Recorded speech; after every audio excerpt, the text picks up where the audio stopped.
예수님이 공생애를 시작하기 전에 그러니까 30살까지는 그냥 사셨고 31살부터 3년 동안 공생애를 사셨는데 그 공생애를 시작하시기 직전에 하신 일이 금식 기도를 하셨죠. 40일 동안 줄이신지라. 근데 금식 기도를 하는데 마귀가 와서 3번 예수님을 시험했는데 우리가 이 성경을 1절을 자세히 못 보면 예수님이 기도하는데 기도하지 못하도록 방해하셨다, 그렇게 읽어질 수밖에 없죠. 근데 1절을 보면 좀 우리가 생각하지 못한 중요한 말씀이 나오는데, 그때 예수께서 성령에게 이끌려 마귀에게 시험을 받으러 광야에 가사, 그렇게 말씀합니다. 그러니까 예수님이, 마귀가 예수님을 와서 넘어뜨리려고 시험하는 게 아니라 예수님이 마귀를 유인하는 그런 모습을 우리가 볼 수 있죠. 그래서 사단이 왜 예수님을 시험하게 했을까? 사단이 왜 예수님을 시험하게 했을까? 생각해 보셨습니까? 예수님이 유인하신 거예요. 예수님이 사단을 유인하신 것은 목적이 있는데, 사단이 가지고 있는 사단의 전략들을 드러내고 싶었던 것입니다. 그 목적은 여러분과 제가, 예수님을 따르는 여러분과 제가 사단을 분별하기를 원하셨던 거죠. 사단이 어떤 부분을 공격하는가, 그리고 사단의 급소, 사단의 약한 점은 어딘가를 우리가 알기를 원했어요. 알아야지 이기죠. 그래서 마귀가 두려워하는 것을 폭로시켜 주셨는데, 그 마귀가 두려워하는 것과 하나님이 기뻐하는 것이 동시에 같이 가는 거죠. 첫 번째 마귀가 두려워하는 것은 3절을 보면 나와 있는데, 세상에서 생명을 흘려보내는 하나님의 자녀됨을 아주 두려워합니다. 여기 보면 마귀가 와서 첫 이야기가 뭐였죠? 하나님의 아들이거든 이 돌덩이가 떡덩이가 되게 해라. 예수님은 지금 자기가 아들이다 아니다 이 얘기를 한 적도 없으시고 그 이야기를 먼저 꺼낸 적도 없죠.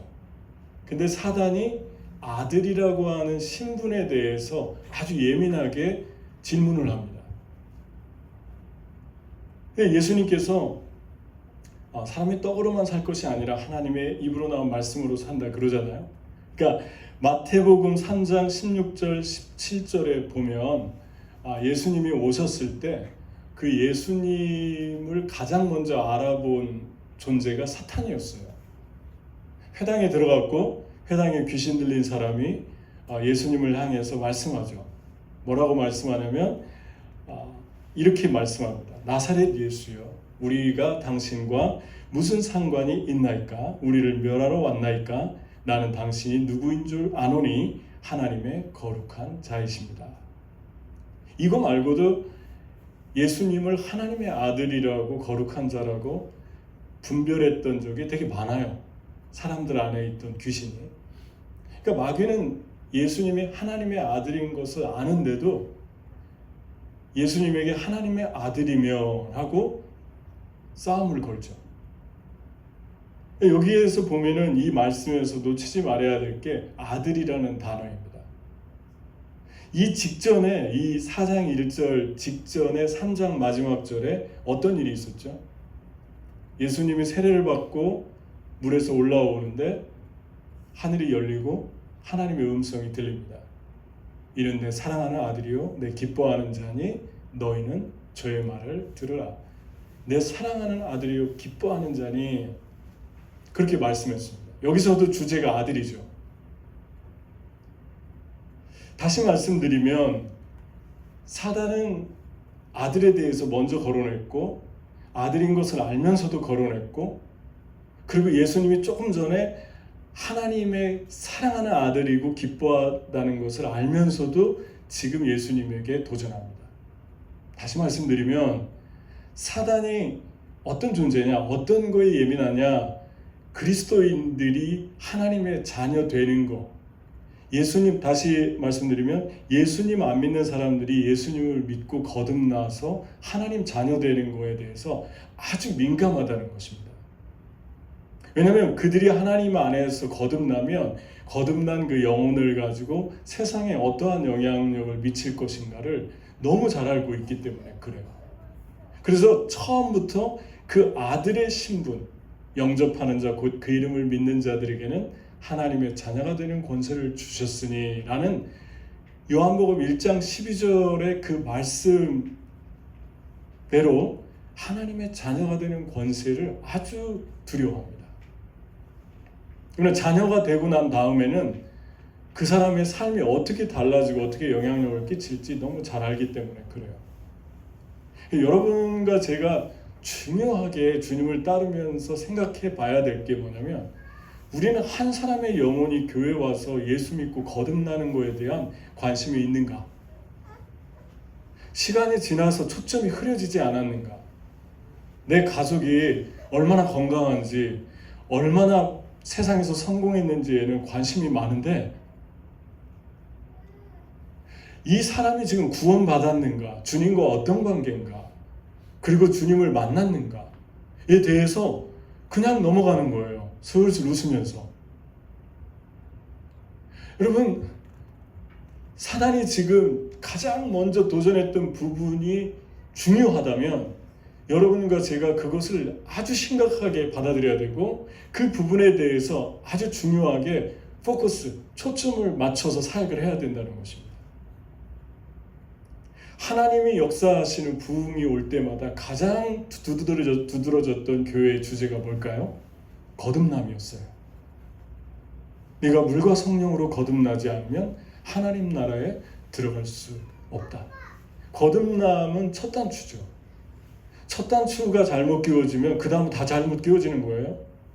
첫 단추를 제대로 끼우면 그 다음 문제, 나와 주님과의 자녀됨의 단추가 끼워지면 나와 돈과의 관계, 나와 사람과의 관계, 나와 샬롬의 관계, 나와의 관계, 나와 가족과의 관계, 나와 교회와의 관계, 나와 직장과의 관계가 저절로 이렇게 끼워지기 시작합니다. 그러니까 하나님의 교회를 향한 도전이, 마귀의 도전이 바로 이것이었습니다. 저와 여러분은 매 주마다 또 우리 교회가 계속해서 예수님 믿고 거듭나는 사람이 나오기를 소원합니다. 그렇게 기도하고 있어야 돼요. 만약에 그런 기도를 한 지가 오래됐다면 우리는 우리 영혼의 상태를 그대로 들여다볼 수 있는 것입니다. 특히 예수님과 나와 내 사랑하는 아들이다 라고 하는 관계가 성립되면 그냥 아들이 아니라 주님이 특별히 사랑하는 그때 확신이 오면 여러분의 삶이 어떻게 달라집니까? 많이 달라집니다. 다른 사람 대하는 것도 달라지고, 내가 나를 대하는 것도 달라지고, 이 세상에 우리를 비교하게 만드는 것들이 너무너무 많잖아요. 그리고 그걸 이용해서 돈을 버는 사람도 너무 많잖아요. 근데 괜찮은 거예요. 왜냐하면 주님이 나를 사랑하는 걸 알기 때문에, 내가 얼마나 하나님의 사랑받는 사람인가를 내가 확신했기 때문에, 거기에서 오는 그 자존감은 이 세상 어느 곳에서도 줄 수 없는 자존감이에요. 그래서 다른 사람들을 사랑하게 되는 거예요. 내가 소중한 걸 나는 이미 알았기 때문에, 주님의 음성을 들었기 때문에 그 부분을 공격하는 거예요. 알면서도 또 찔러보는 사단의 모습을 보지 않습니까? 여러분이 예를 들어서 어제 주님과 정말 귀한 시간을 갖고 너무너무 내 마음이 주님이 사랑하는 은혜로 가득 찼어요. 근데 오늘 또 사단은 여러분이 상대적으로 존귀하지 않다고 공격해 올 수 있어요. 그럼 그것이 깨지면 어떻습니까? 많은 부분에서 건강하지 않죠. 생각하는 것도 건강하지 않고, 쓸데없는 열등감도 많이 가지고, 쓸데없는 우월감도 많이 가지고, 불필요한 고민도 많이 하고, 그래서 영혼이 파괴되기 시작합니다. 심하면 세상으로 도피합니다. 왜냐하면 잊어야지 사니까. 그래서 타락하는 거죠. 그래서 세상으로 가는 거죠. 여러분, 이게 안 되니까 예수님께서 사람이 떡으로만 살 게 아니라 하나님 입에서 나오는 말씀으로 살아야 된다. 마귀는 지금 아들을 가지고 시비를 걸었는데 예수님은 전혀 어떻게 보면 다른 말로 이 떡덩이가 네가 아들이면 이 떡덩이를 돌덩이로 만들지 않으면 아들이 아닌 거예요. 예수님께서 뭐라고 얘기합니까? 떡으로 사는 것도 필요하지만, 의식주가 필요하지만 더 먼저 필요한 게 있는데 하나님의 입에서 나오는 말씀이다. 그럽니다. 그러니까 하나님과 우리와의 자녀됨의 관계에 대해서 어쩔 수 없으면 그 다음 단계로 넘어가는데, 그게 뭐냐면 육신적인 그리스도인으로 만드는 거예요. 천국은 갈 수 있는데 영향력을 끼치지 못하게 만드는 거예요. 세상에 뭘 먹을까, 무엇을 마실까, 무엇을 입을까, 여기 염려와 근심과 걱정에 꽉 붙들리게 해서 주님께 나오지를 못하게 하는 거죠. 영향력을 완전히 상실시키고 손발을 꽁꽁 묶어놓는 것처럼 우리의 영혼을 묶어놓으려고 합니다. 예수님께서 그래서 우리에게 미리 말씀했잖아요. 내일 일을 염려하지 말고 그의 나라와 그의 의를 구하면 내가 너에게 필요한 모든 의식주를 도와줄 것이다. 여러분과 제가 지금 사는 곳은 주님이 도와줘서 살잖아요. 의식주를 다 도와주고 있잖아요. 그때그때마다 주님이 길을 열어주시고 문을 열어주시고 채워주시고, 놀랍게 우리 앞서 행하시는 그 주님이 나를 채워주고 있습니다. 주님을 가장 먼저 따르고 그분을 위해서 살아라. 주님의 입에서 나온 말씀이 무엇입니까? 약속이죠. 약속. 나에게 준 꿈, 비전, 그걸 붙들고 살아라. 아무리 세상이 네가 원하는 대로 가지 않아도 그걸 붙들고 살아라. 사단이 도망갑니다. 하나님의 입에서 나오는 말씀 얘기하니까 도망갑니다. 여러분은 무엇으로 세상을 살고 있습니까? 자녀됨의 권세로 살고 있습니까? 예수님 믿으면 자녀된다. 주님이 여러분 정말 사랑하고 여러분 정말 매일같이 여러분을 향한 생각이 많고 여러분의 길을 여시려고 그러고 도와주시려고 하는 그 은혜로 사십니까? 그럼 사단이 도망간다고 그래요. 이게 사단의 두려움입니다. 특별히 내 사랑하는 아들이고 딸이다. 이 말씀을 잊지 마세요. 주님이 나를 사랑하시고 나는 세상에 하나밖에 없는 하나님의 자녀다. 두 번째 사단이 두려워하는 것은 가치 있는 죽음입니다. 사단이 포기하지 않죠. 두 번째. 그래서 예수님을 데리고 성전 꼭대기로 데려갑니다. 이 당시의 성전은 크기가 헤로데 성전인데 세 번째 성전이죠. 하나는 솔로몬이 지었고 솔로몬 때 파괴되었던 성전을 스룹바벨과 여호수아가 와가지고 학개나 이런 선지자들이 사람들을 부흥시켜서 지었고, 또 그게 무너지고 세 번째 헤롯이 인기를 얻으려고, 왜냐하면 본인은 에돔 사람이기 때문에 순수한 이스라엘을 통해 아니기 때문에 내세울 게 없는 거예요. 그래서 유태인들의 환심을 살려고 성전을 만드는 거예요. 이 성전이 바로 헤롯 성전인데, 이 헤롯 성전의 크기가 미식 축구장의 3배 정도, 14에이커, 한국으로 따지면 18,000평. 이 안에서 봉사하는 사역자가, 성전 종사자가 7,600명, 그리고 제사장이 9,600명. 합하면 얼마죠? 16,800명이 있어요. 그런데 왜 유독 예수님을 죽이려고 하는 것입니까? 상식적으로 생각하면 그 높이가 한 2층 높이 넘었대요. 거기서 뛰어내리면 죽잖아요. 그러면 왜 이렇게 많은 16,800명의 사역자들이 있는데 왜 유독 예수님을 죽이려고 하는 것입니까? 뛰어내려라. 어느 정도로 죽이려고 했냐면 하나님의 말씀을 교묘하게 이용해서 뛰어내리게 이렇게 충동질을 합니다. 그게 뭐냐면 시편 91장 11절 12절 말씀을 인용했는데, 뭐라고 인용을 하냐면 저가 너를 위하여 그 사자들을 명하사 내 모든 길에 너를 지키게 하심이라. 저희가 그 손으로 너를 붙들어 발이 돌에 부딪히지 않게 하리로다. 여기서 뛰어내리면 하나님 천사를 보내서 당신을 받을 테니까 한번 보여주라는 거죠. 당신의 능력을. 그럼 사람들이 당신을 열광하고 따를 텐데, 근데 시편 91편 1장을 어떻게 시작하죠? 주님이 이 약속을 한 사람들은 1절, 2절 고백을 한 사람들이에요. 지존자의 은밀한 곳에 거하는 자. 주님은 나의 피난처, 나의 요새시요, 나의 반석이십니다. 주는 나의 의뢰하는 하나님이십니다. 내가 주의 날개 안에 거하겠습니다. 이 사람을 도와주겠다고 약속한 거예요.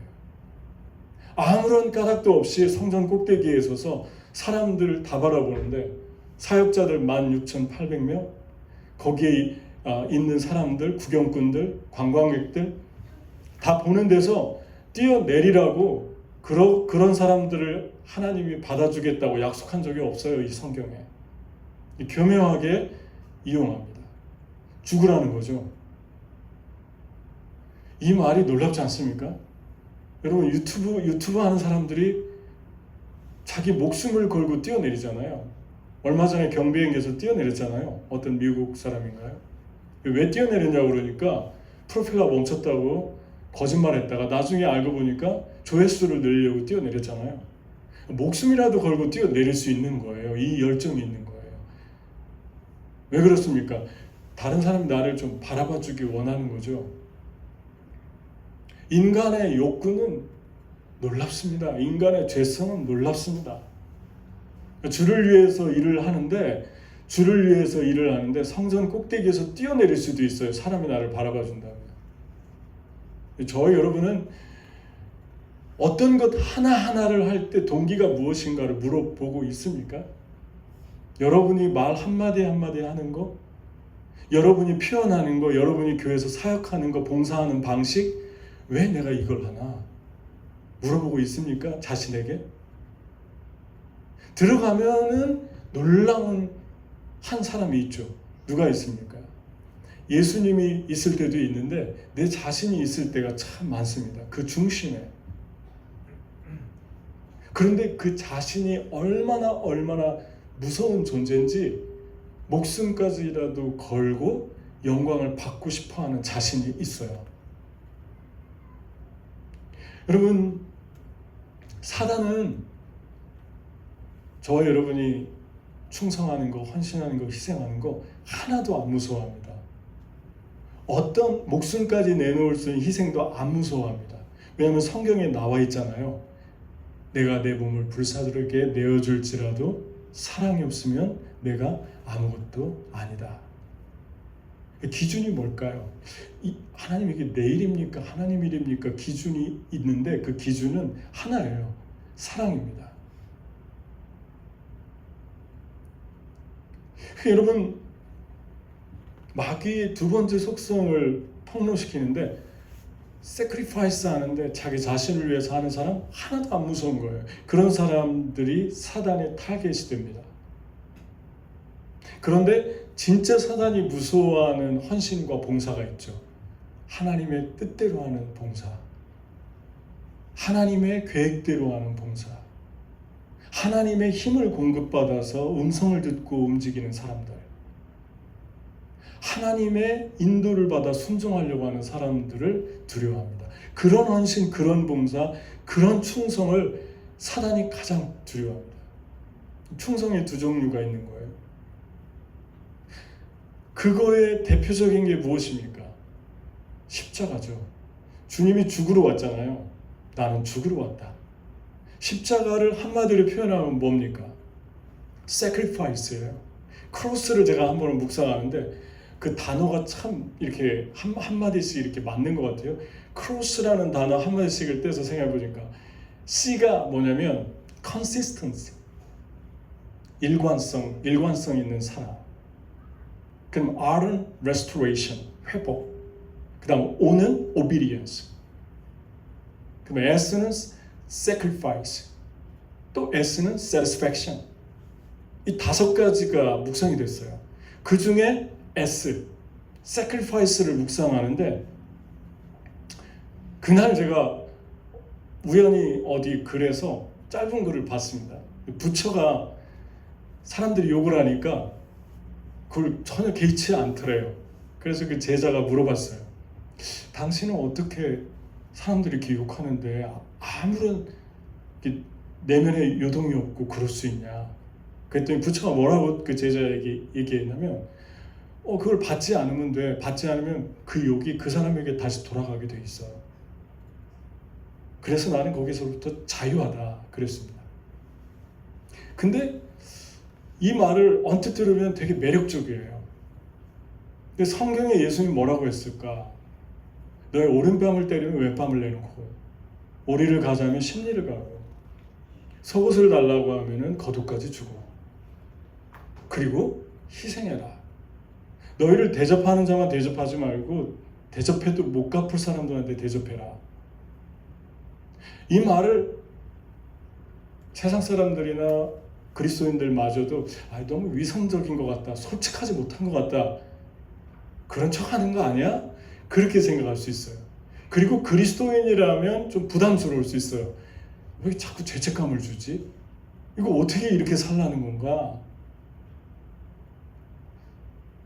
처음에 이 말을 들었을 때 여러분 어떤 생각이 듭니까? 부처의 얘기가 좀 매력적이잖아요. 인간미 있고. 그런데 그 사람한테 돌아가게 해라라는 말은 무관심한 게 아닙니다. 제가 볼 때는. 그 저주예요. 이것이 인간과 하나님의 사랑을 확연하게 나누는 모습을 보게 됩니다. 예수님은 말로만 위선적으로 그렇게 희생해라 그렇게 얘기하는 게 아니라 정말 그렇게 사셨어요. 십자가에서 죽으셨고 사람들과 살면서 그렇게 동행했어요. 그렇게 먹고 그렇게 마셨고 그렇게 사랑하며 살았어요. 우리한테 다 보여줬어요. 저는 2000년 전에 안 봤는데 어떻게 알죠? 여러분 안에 있는 성령이 알려주시잖아요. 왜냐하면 여러분이 성령 받으면 예수님처럼 살고 싶잖아요. 예수님처럼 말로만 떠들지 않고 행동으로 하고 싶잖아요. 그래서 성령과 예수님 동일하구나, 예수님 살아있는 분이셨구나를 증명해 주잖아요.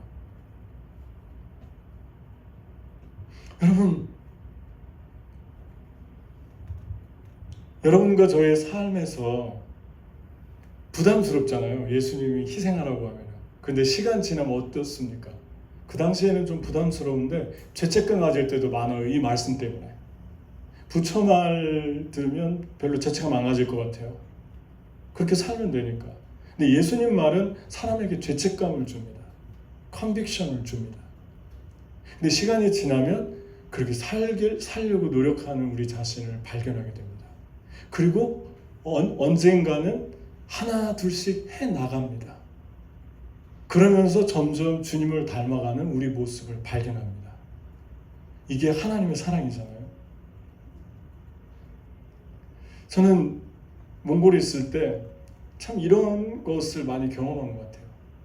몽골은 뭐 한 가지 얘기하자면 이 사람들이 되게 그냥 이렇게 다른 사람 별로 개의치 않고 사는 것 같아요. 그래서 차를 타면 운전을 하면 세계에서 교통체증이 제일 심하니까 운전을 하면 뭐 길바닥에서 2시간 5분 거리에서 2시간 앉아 있었던 적도 있는데, 그런 건 둘째치고 사람들이 너무 이렇게 갑자기 머리를 말 몰듯이 누가 그랬잖아요. 몽골 와가지고 꼭 춤추는 것처럼 운전한다고. 그래서 그냥 이렇게 치고 들어와요. 그러면은 들어온 게 문제가 아니라 사고 날까 봐 얼마나 놀라는지 모르죠. 근데 그런 일이 비일비재한데 하나님께 계속 기도를 했어요. 그래서 참 놀랍게 이상하게 밉질 않아요. 몽골 사람들은. 그렇게 해도 밉질 않아요. 그래서 이게 은혜다. 정말 은혜다. 그냥 밉질 않아요. 그럴 수 있지 뭐. 그리고 또 그 사람들도 그렇게 살아요. 차가 받쳐져 있으면 빼라고 안 하고 뭐 쌈닭처럼 싸우려고 하지도 않아요. 옆에 길만 있으면 그리로 그냥 아무 말 없이 그냥 가요, 혼자. 웬만한 거 가지고 안 부딪히는 거예요. 예배 드리는데 말씀을 전하려고 이렇게 쓰면은 우리 몽골리안 교회들이 어린애들이잖아요. 화장실로 가요. 왜 말씀 시작하면 이렇게 움직이는지 모르겠어요. 안 움직였으면 좋겠어요. 근데 가가지고 저 왜 화장실을 가지? 그 전에 가지. 그래서 사모님한테 올 때까지 기다리겠다고 여기 서서 이렇게 있는 거예요 이제. 그러면 가가지고 여기 이거 고대하는 거 있잖아요. 이거 꼽고 이렇게 앉아 있어요. 와가지고 이걸 빼야 되는데 뺄 시간을 안 준 거죠. 앉아가지고 예배 드리는 거예요. 그리고 예배 드릴 때 어떨 때는 집중도 안 하고 딴짓하고 그러는 애들도 가끔 있어요. 예배 끝나면 인간적으로 안 예뻐 보여요. 그리고 그날은 집에 빨리 가야겠다. 끝나고 조금 교제하다 가야겠다. 근데 사모님이 애들 데리고 나와요. 왜 하필 데리고 왔어? 이거 꼽은 애들, 이런 애들 데리고 나와요. 왜 데리고 나오지? 빨리 가려고 하는데 교제할 만큼 했는데 얘들 밥을 먹여서 보내야 될 것 같다고 밥 사주러 가자고 그리고 데리고 오는데 저는 이제 이 마음이 너무 불편해지는 거예요. 차까지 태워주고 근데 주님께 기도하고 주님께 이게 나가면 마음속에서 그냥 또 금방 풀어지고 긍휼한 마음이 들고 그렇습니다. 근데 시간이 지나잖아요. 그러면 그 친구들이 되게 그걸 이렇게 아는 것 같아요. 마음을 헤아려 주는 것 같아요. 여러분, 이것이 예수님이 우리에게 준 말씀 때문에 그렇습니다. 만약에 그런 고민을 안 하게 했다면 그런 고민 우리 안 할 거예요. 고민을 안 했다는 것은 행동의 변화를 가져올 수 없다는 것을 전제로 합니다. 여러분과 저는 하나님의 말씀이 좀 어떨 때는 내 마음에서 심하게 부딪혀서 불편해야 돼요. 그게 하나님이 우리를 바꾸시려고 하는 은혜입니다. 여러분은 가치 있는 죽음을 선택하고 있습니까? 정신적으로 주님 때문에 죽고 정신적인 십자가를 지고 육체적인 죽음을 갖고 육체적인 죽음이라는 게 자기 목숨을 끊는 것도 있지만 더 어려운 거는 살면서 주님을 위해 십자가를 지는데 그 십자가 중에 정신적인 십자가가 있잖아요. 그리고 또 내가 나를 내려놔야 되는 육체적인 편안함도 있잖아요. 그런 것들을 짊어지고 있는가? 그렇다면은 사단이 아주 두려워하는 사람들입니다. 사단이 두려워하는 게 가치 있는 죽음을 죽으려고 하는 사람들, 매 순간 주님 때문에 자기를 위해서 성전에서 수십 번을 뛰어내리고 자기 몸을 상해도 하나도 안 두려워해요. 세 번째, 마지막입니다. 세 번째 또 포기하지 않죠. 두 번째 실패했죠. 세 번째 높은 산으로 데려갑니다. 그리고 천하만국의 영광을 보여주면서 나에게 예배하면 내가 다 주겠다 그래요. 나에게 엎드려 절하면 그랬는데 원어 성경, 영어 성경에는 예배로 나와 있어요. 나에게 월십하면 내가 다 이 영광을 주겠다 그렇게 말씀합니다. 세 번째 사단이 두려워하는 건 예배입니다. 하나님께 예배드리는 것을 너무너무 싫어해요. 저와 여러분은 마지막 때가 돼갈수록 하나님께 예배해야 하는데 아주 예민하게 생각해야 됩니다.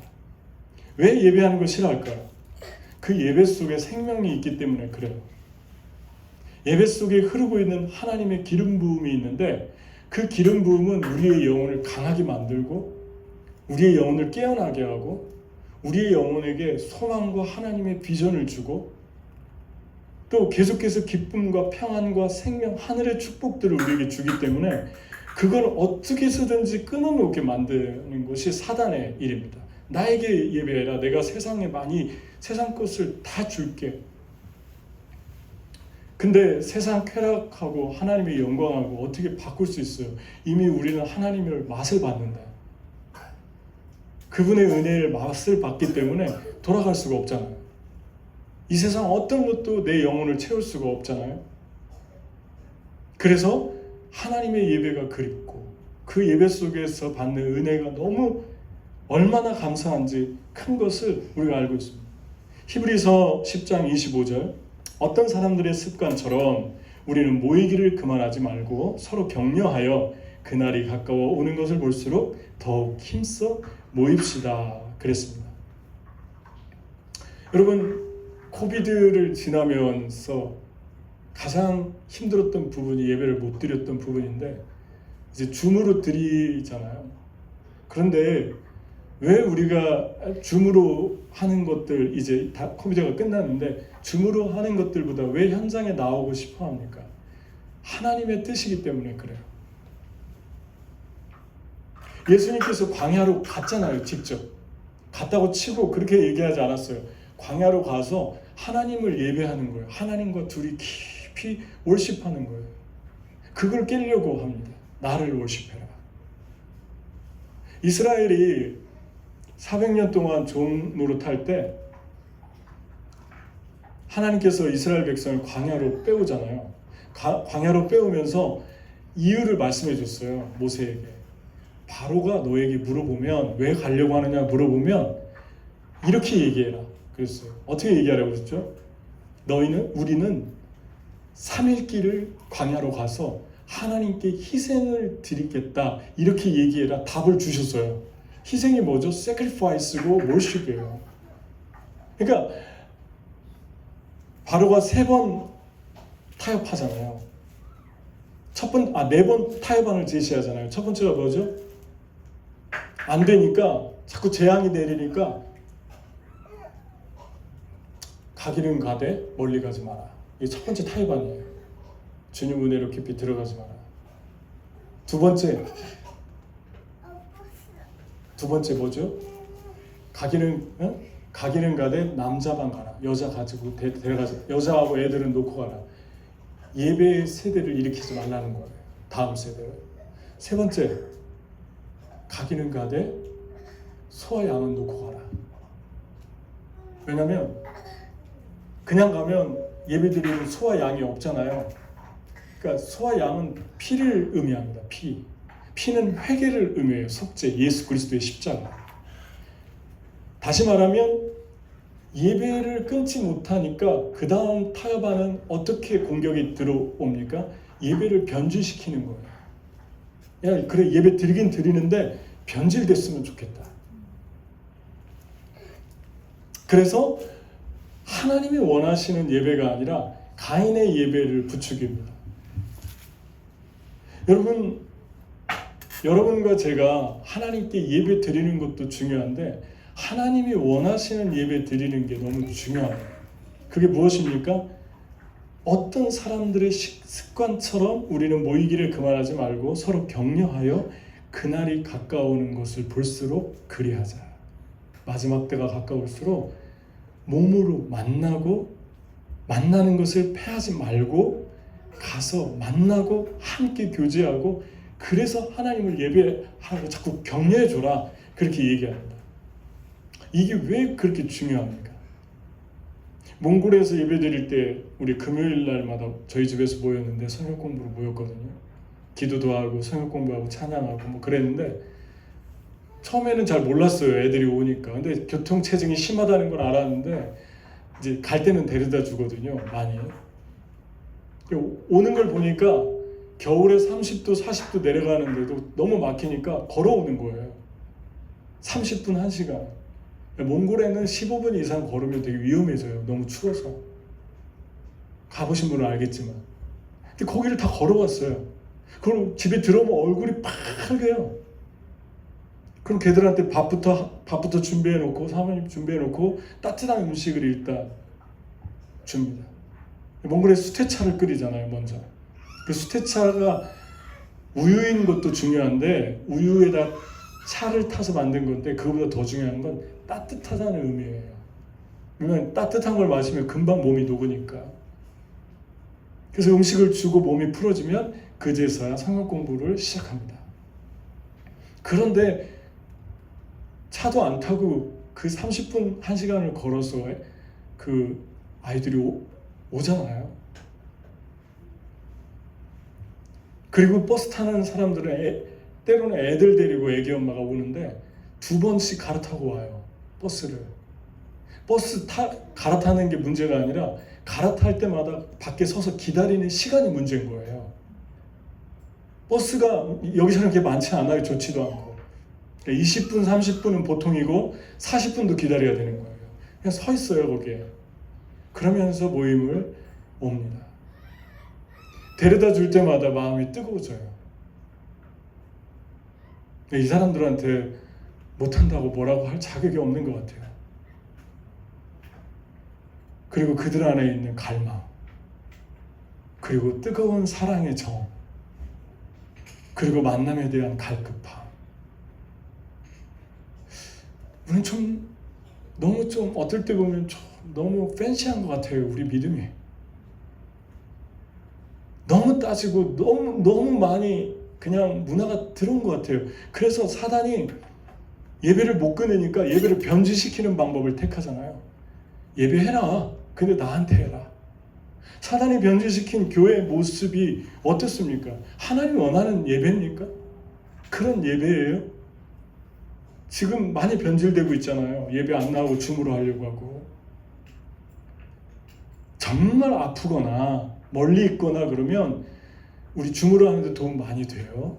나올 수 있는데 그건 차선책이 돼야 되는데 이게 프라이오리티가 되니까 변질되는 거죠. 여러분, 교회 예배를 타협하기 위해서 사단이 가장 공격하는 것이 무엇입니까? 예배 인도자예요. 그래서 예수님을 타겟하는 거예요. 예수님이 예배 인도자거든요. 교회 리더를 타겟하는 거예요. 성직자를. 성직자가 예배를 드리긴 드리는데 집전하는 자의 마음이 세상에 가 있게 하는 거예요. 혼미하게 만드는 거예요.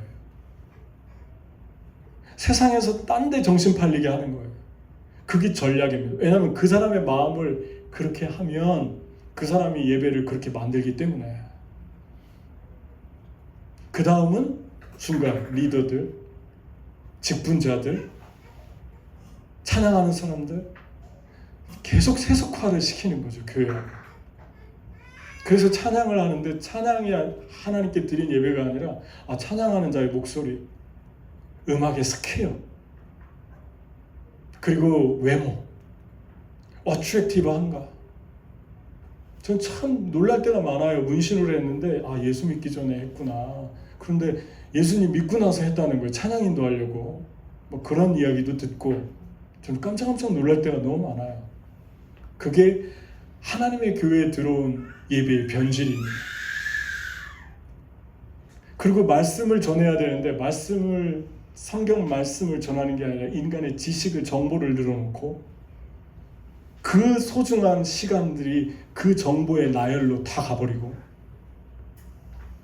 하나님의 사람들, 양들은 말씀이 너무 갈급해서 왔는데 세상의 지식은 너무 더 많이 아는데 이게 변질입니다. 너무너무 위험한 것이죠. 그래서 회개에 대해서 한 사람이 예수님을 만나고 변화되는 거에 대한 메시지가 아니고 거기에 예배가 초점이 맞춰져 있는 게 아니라 이 세상에서 다른 사람이 해놓은 거 뺏어가지고 잘 됐는데 그 사람들을 추앙하고 그 사람들을 슬슬 긁어주는 그런 메시지가 선포된다면, 그런 분위기가 교회에서 만들어진다면 어떨 것 같습니까? 그런 삶을 사는 분들도 회개하고 돌아가야 됩니다. 예수님 믿는데 자기가 한 거 아닌데 자기가 한 것처럼 싹 바꿔가지고 자기가 다 중간에서 뺏어가고 영광을, 그러면서도 회개할 줄 모르고 양심이 그냥 화인 맞은 것 같은 삶을 사는데 애통도 못하고, 그런 제공을 가장 하기 쉬운 분들이 저도 마찬가지지만 지도자들입니다. 근데 그 지도자들 뿐만 아니라, 성직자들 뿐만 아니라 그 교회에서 지도하는 리더들, 또 그런 사람이 충분히 될 수 있습니다. 누가 됐든지 간에. 마귀가 예수님을 그렇게 타락시키려고 하잖아요. 예수님의 영혼을 살려고 합니다. 세상 것으로. 여러분과 저의 예배, 이 예배 어떤 예배입니까? 정말 하나님 말씀에 찔리고 하나님 말씀에 정말 무릎 꿇고 주발 아래 엎드려 주님 말씀 듣고, 나 주발 아래 엎드려 주님 말씀 듣고 내 삶을 드립니다. 고백했던 그 여인처럼, 향유를 부었던 사람들처럼 그렇게 주님 앞에 변화되면서 나가고 있는가? 여러분과 저는 깨어 있어야 됩니다. 가기는 가되 소와 양은 놓고 가라. 예배 드리긴 드리되 피 없는 제사 회개하지 마라. 그리고 말씀 없는 예배 공허하겠죠.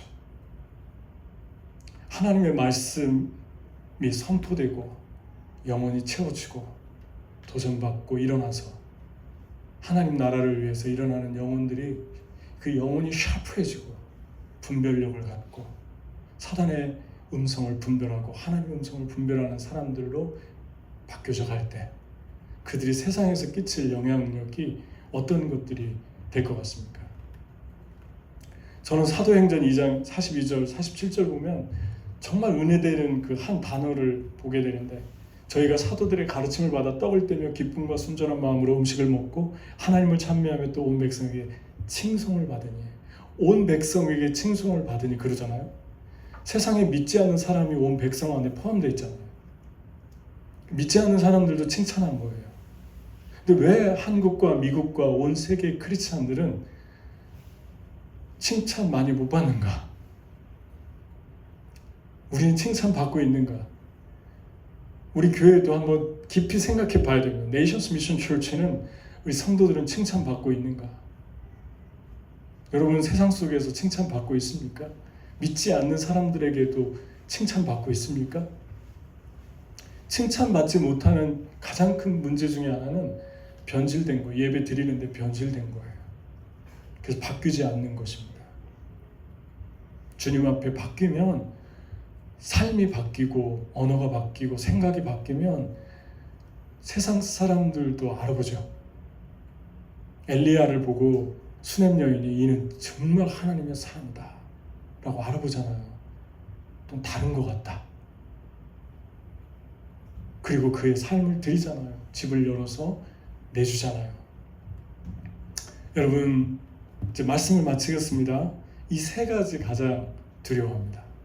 하나님의 자녀됨의 번세, 두 번째 가치 있는 죽음, 세 번째 타협하지 않는 예배. 이 세 가지 아주 두려워합니다. 근데 여기에서 우리가 한 가지 꼭 생각해 봐야 될 것은 이 세 가지의 시험을 따로 떼서 읽지 말라는 것입니다. 이 말씀 다음이 너무 중요한데, 마귀는 예수를 떠나고 천사들이 나와서 수종드니라. 언제입니까? 예수님이 유혹을 이겼을 때예요.